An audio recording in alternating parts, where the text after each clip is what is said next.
problemas lá na polícia, você foi afastado, não é isso? Assim, o que fizeram comigo é uma covardia sem tamanho, Então, eu sabe? queria que você comentasse isso daí, cara. Eu sou esse delegado, né? Eu acabei de dizer quem é o delegado Hugo aqui, um Você, pouco do delegado Hugo. Não, você deu uma pincelada aí do que realmente... Porque a gente vê pelo seu currículo que é muito mais do que isso aí. Mas você deu uma pincelada. Mas a gente vê que você é um cara combativo, é um cara honesto, é um cara sério, é um cara profissional, né? E fico, revoltado de ver você passar o que você está passando no seu estado, cara. Assim, o que está acontecendo lá, na verdade, é uma perseguição política, assim, descarada, né? Perseguição política descarada, porque o que foi que aconteceu? Eu fui anunciado como pré-candidato ao Senado Federal pela missão, né? Foi um alinhamento nosso, assim, os ideais da missão são os meus ideais, eu nunca quis ser político, sabe? Assim, eu nunca quis me meter. Apesar de eu ser uma pessoa, eu sempre fui politizado, né? Isso até por conta do meu pai, que meu pai é muito politizado também. A gente discutia muito sobre política desde a minha infância e adolescência. Faz parte da vida. A gente sempre teve essas discussões. Muitas vezes eu não concordava com meu pai, mas a gente sempre discutia essa questão política. Mas, assim, eu nunca me envolvi diretamente porque eu não acreditava, principalmente nesse modelo partidário que a gente tem hoje. Porque, para mim, hoje a gente tem poucos partidos e muitas legendas, né? Legenda a gente tem demais, mas partido você conta nos dedos. E aí, para não dizer que eu estou puxando sardinha para a missão, vou falar de um partido aqui, que apesar de eu não concordar com o que eles dizem, eu acho que é um partido, é o PSOL. O PSOL, para mim, ele é um partido. Porque o PSOL, ele, apesar de ser de esquerda, ele tem os ideais dele, as pessoas do PSOL pensam da mesma forma, brigam pelas mesmas coisas, apesar de eu não concordar com quase nenhuma delas, brigam pelas mesmas coisas e têm seus ideais. Isso, para mim, é um partido. O Missão é um partido. A gente pensa a mesma coisa, a gente é de direita, a gente pensa da mesma forma, a gente tem a mesma visão de país, a gente tem a mesma visão de Estado, a gente tem os mesmos projetos, então a gente pensa de forma uniforme. Agora a gente tem partidos, como por exemplo os partidos do Centrão, que para mim eles não são partidos, eles são legendas.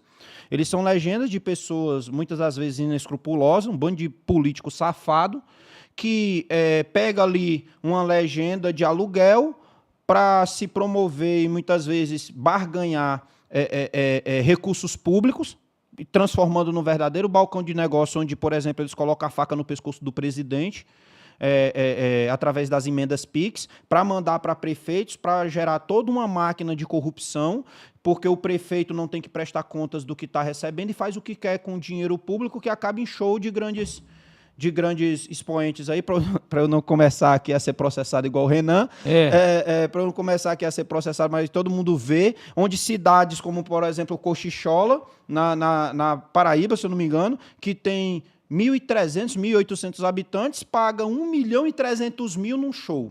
Isso não existe. Isso é inadmissível, cara. É absurdo. Então, a gente tem muitas legendas onde políticos sem vergonha faz isso aí. Então, por isso que eu nunca quis me envolver, porque eu não me vejo nesse mundo, eu não me vejo com esses caras, eu não me vejo do lado deles. Eu tenho decência, eu tenho escrúpulos, eu aprendi isso em casa, isso foi potencializado pela Polícia Militar, foi potencializado pela Polícia Civil, então eu não me misturo com vagabundo. E aí, por conta disso, que eu nunca quis ser político, né? E, apesar dos assédios que eu sofri em vezes passadas. Só que essa barreira caiu por terra com a missão, né? Com a missão, isso aí caiu por terra. É um partido que...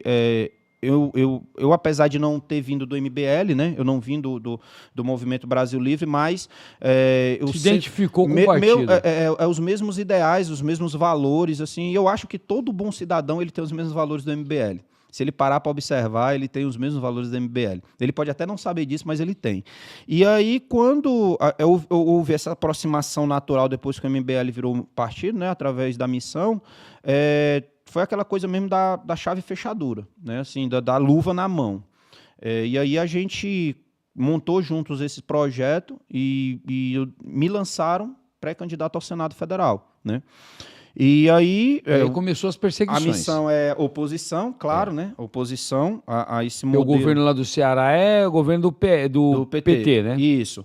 E aí eu estava numa agenda de pré-candidatura, uma agenda que tinha sido, inclusive, organizada pelo partido, não só comigo, com outros pré-candidatos a deputado federal lá do Ceará.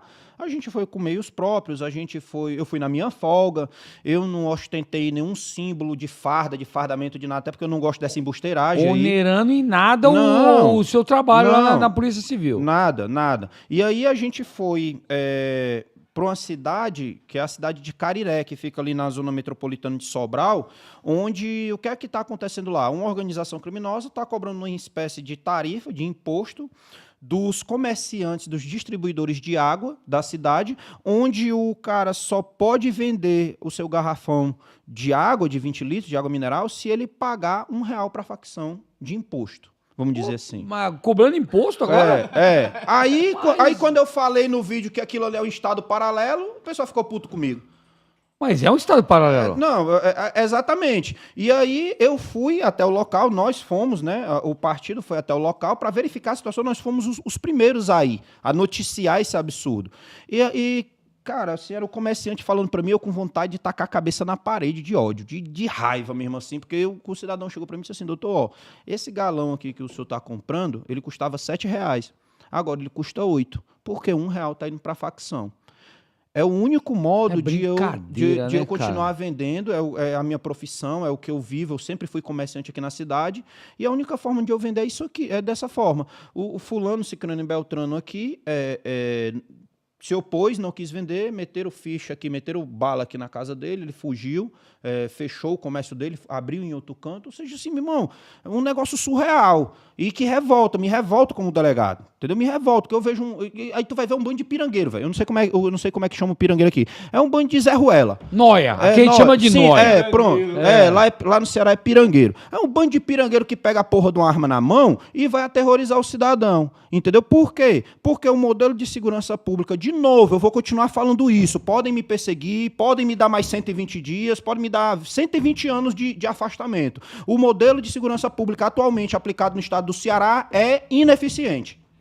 E se não fosse ineficiente, a gente não tinha monopólios de grupo criminoso no estado do Ceará. E quando eu estava na Delegacia de Repressão às Ações Criminosas, a DRACO, que é quem investiga a organização criminosa, eu peguei um pau de briga com o pessoal lá dentro por conta do modelo que estava sendo aplicado na delegacia e que ia acontecer o que está acontecendo no estado do Ceará hoje. Eu disse isso. Eu disse em 2023 que a organização X ia assumir o controle da capital, porque a gente, no lugar de estar perseguindo os chefes que estavam indo para o Rio de Janeiro se encastelar lá e pegar os canais deles que estavam recebendo arma e droga no estado do Ceará, porque ele não se teletransporta, todo mundo concorda comigo aqui que o bandido que está no Rio de Janeiro, ele não se teletransporta para o Ceará para fazer as coisas. Ele tem alguém aqui no Ceará que recebe a droga, que recebe a arma, que recebe tudo. Exatamente. E esse cara aqui é o cara que passa o dinheiro, que passa tudo pro cara lá do Rio. E a gente não tinha esse controle. A gente não se antecipou. Nós não se antecipamos. E eu cansei de brigar na DRACO por causa disso quando eu estava lá. E por que a gente não se antecipou? Por incompetência dos delegados que estavam lá? Não, os delegados que estavam lá são excelentes delegados. Inclusive estão lá até hoje. São os caras mais, os caras mais inteligentes que eu já conheci na minha vida e mais trabalhadores que eu já conheci na minha vida como delegado. Entendeu? São caras mesmo que eu tiro o chapéu, que matam um leão por dia. Agora, por que os caras por que a gente não fazia isso? Porque a gente tinha que cumprir agendas do governo. Porque a gente tinha que cumprir, não, é porque a gente tem que investigar um Zé Ruela qualquer que cometeu um crime lá na favela do Jereba, que é uma das favelas lá de Fortaleza, porque o crime que ele cometeu desgastou a imagem do governador. Ah, meu irmão, vai pra casa do caralho, pô. Entendeu? Enquanto absurdo, isso, a gente perdendo tempo com imagem do governador. Peixe pequeno, a gente deixou os peixes grandes se encastelar no Rio de Janeiro e tomar conta. E eu falei, vai acontecer. Essa organização criminosa, ela vai engolir todas as outras, ela vai dominar todas as áreas, ela vai transformar a Fortaleza num monopólio. E aconteceu. Eu sou o Nostradamus da segurança pública? Não, eu só sei o que eu faço. Eu estou há 16 anos nessa guerra. Eu sei o que é que eu faço. Eu conheço os problemas daquele estado ali como ninguém. E os caras não me ouvem, os caras não me ouviram, os caras não deram importância. Aí hoje a gente tem um problema que não consegue resolver. Aí fica governador em rede social, no mundo de Nárnia, dizendo, a gente tem redução de homicídio, a gente tem redução de roubo, a gente tem redução de furto. Usando o que o PT sabe fazer, mentir. A gente tem redução de todos os indicadores, mas isso não é por eficiência da segurança pública. Isso é porque há um monopólio de um grupo criminoso que destruiu todos os adversários. Então, quando tu destrói todos os adversários, tu não tem mais quem matar. Quando tu destrói todos os adversários, são todos amigos. Tu cria as tuas regras que tu não deixa o cara roubar mais na área, porque ele vai fazer outra coisa, ele vai fazer gatunete, ele vai extorquir o cidadão, ele vai cobrar tarifa de internet, ele vai expulsar tarifa a provedora, na água. ele vai na água, ele não precisa mais nem no tráfico de drogas. O tráfico de drogas é a menor receita. É a menor receita. Ele territorializa, só mora ali quem ele quiser, só faz o que o grupo criminoso manda. Aí, isso aqui desemboca para um campo muito legal, chamado campo da política. Porque na hora que ele territorializa aquele local, ali dentro só faz campanha política quem tiver fechado com o crime.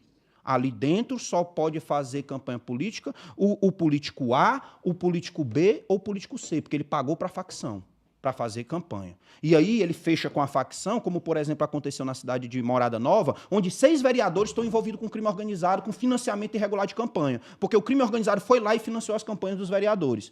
E os deputados? E os deputados federais, e os deputados estaduais, e os senadores? E aqui eu não estou apontando nem acusando ninguém. Mas será que isso para na Câmara dos Vereadores? A gente teve o prefeito da cidade de Santa Quitéria, que foi cassado e foi preso porque tinha envolvimento com um grupo criminoso que financiou a sua campanha. Santa Quitéria hoje dominada por uma organização criminosa que é a mesma que estabelece o monopólio em Fortaleza. Então o crime, ele deixou de querer brigar com as regras para ele ditar quais são as regras. E é por isso que o modelo é ineficiente. E continuo dizendo que é ineficiente e pode me punir. É ineficiente, ponto. Porque se não fosse, a gente não deixava o estado do Ceará chegar no ponto que chegou. Exato. A gente não deixava o Ceará. A maior demonstração da ineficiência do modelo, e aí não é o policial. O policial não tem culpa. O policial não tem culpa. É o modelo de segurança pública. É o modelo de segurança pública.